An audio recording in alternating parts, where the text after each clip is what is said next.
nekaj vprašanj. Da boste odšli zjutraj oziroma boste prodali svoj 10,8% delež v nizozemskem podjetju Ultrasound? To ni bil predmet moje odločitve, tem takih nisem razmišljal, ker bom rekel, ni pravzaprav nobenega neposrednega razloga. Kako si boste povrnili torej zaupanje nekaterih študentov, ne nazadnje s tem študentov, ki so povsem izgubili zaupanje v vas, še posebej torej po njihovi oceni spornem razpisu za elektronizacijo študentske prehrane. Številni pravijo, torej, da je prihajalo do vse preveč pomoči, torej boste posebej v mesec, kako si načrtujete povrniti to zaupanje? Vaše vprašanje je polno insinuacij in bom rekel, na njih ni mogoče odgovarjati, govorite v imenu vseh študentov.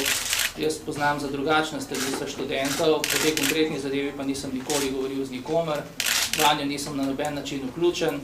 Kot veste, poteka javni razpis pod vašim budnim očesom vseh, ki so vpleteni, in pravno varstvo vseh, ki so v to vključeni, je zagotovljeno. Če dovolite, še. Gospod Golobič, ali ste morda zdaj v teh zadnjih pogovorih, ki ste jih upravljali, dobili neka dost trdna in jasna zagotovila, da v primeru interpelacije zoper vas koalicija stoji za vami, tudi v parlamentu? Oprostite, če lahko še dodam, se opravičujem. In kaj se zgodi v primeru, če na tej interpelaciji morda zaupnica vam ni izglasovala ali v tem primeru zares odide iz vlade? Težko je odgovarjati na hipotetične scenarije, do tega bi moralo priti, to bi se moralo zgoditi in potem bi vsi, ki so pristojni, sprejemali svoje odločitve. Stranka je nedvoumno povedala, da v tej odločitvi stoji za menoj. Jaz sem bil že enkrat, lahko rečemo, v narekovajih interpeliran v tako rekoč isti zadevi, leta 2004, kot nekdo, ki je bil interpeliran v odsotnosti, brez pravice, da se oglasi, da je udeležen v razpravi, da prispeva v razpravo kakršenkoli argument in dejstvo. Protagonistov sedanje gonje, bom rekel, ni motilo, ne takrat, ne kasneje, ko so ugotovili, da so tudi takrat razširjali neresnice in iz političnih računic uničevali slovensko podjetje. Jih ne moti, da to počno tudi danes. Razlika je v tem, da bom danes in v prihodnje, če se bodo za to odločili, imel priložnost na vse njihove očitke odgovoriti neposredno, jasno in nedvoumno, iz oči v oči, nezahrbtno, kot to počnejo sedaj.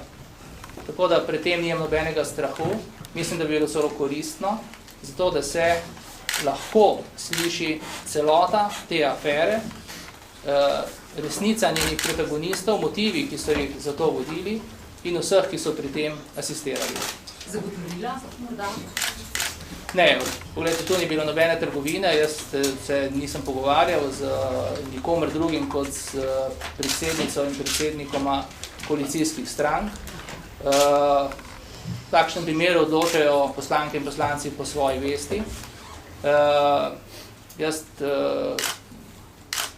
tu ne dvomim, da moje delo kot ministra za visoko šolstvo, znanost in tehnologijo, ki ga upravljam zadnjega pol leta, upravljam na način, ki je korekten in po svojih najboljših močeh, tudi z rezultati, ki jih priznavajo tisti, ki to delo podrobneje spremljajo. Žal, to delo nikoli ni deležno takšne pozornosti kot ta zgodba, ampak to je problem druge vrste in zanj ne gre kriviti nikogar tu prisotnih.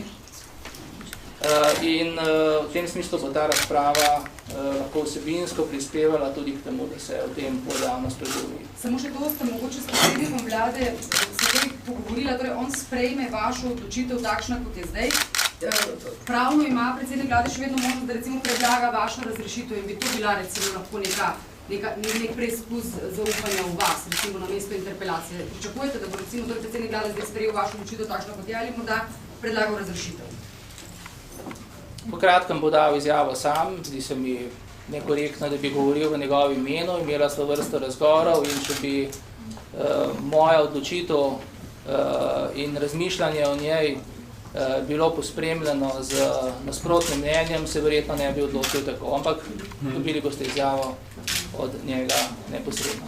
Ali je zdaj Preostajate minister za visoko Če šolstvo, dovolite, znanost in če tehnologijo. dovolite še tukaj nacionalna po televizija. veseli TV Slovenija, ali je zdaj konec zadeve Golobič in Ultra, kar se tiče koalicije, ali ob napovedani interpelaciji, rekli ste špekulacija, ampak politično je najbrž opozicijska interpelacija, tako rekoč dejstvo, čeprav je ni uradno še nobeden vložil. Ali se bo takrat spet ta zadeva ponovila in se bo koalicija ukvarjala recimo sama s sabo, namesto da se ukvarja s krizo, to, kar vam očitajo najpogosteje? Poglejte, ne bo se ukvarjala sama s sabo. Ukvarjala se bo z neargumentiranimi obtožbami opozicijskih strank, predvsem SDS, če se bodo za to odločile. Tako da tu je težko kriviti koalicijo, da bi sporožila te postopke. Jaz se bom potrudil po svojih močeh, da bi redno delo čim manj zaradi tega trpelo. Tudi sicer upravljam svoje obveznosti tekoče in ravno v tem trenutku bom moral tudi se udeležiti posveta za gospodarstveniki skupaj z protikrizno ekipo ministrov na gospodarski zbornici v 14. uri.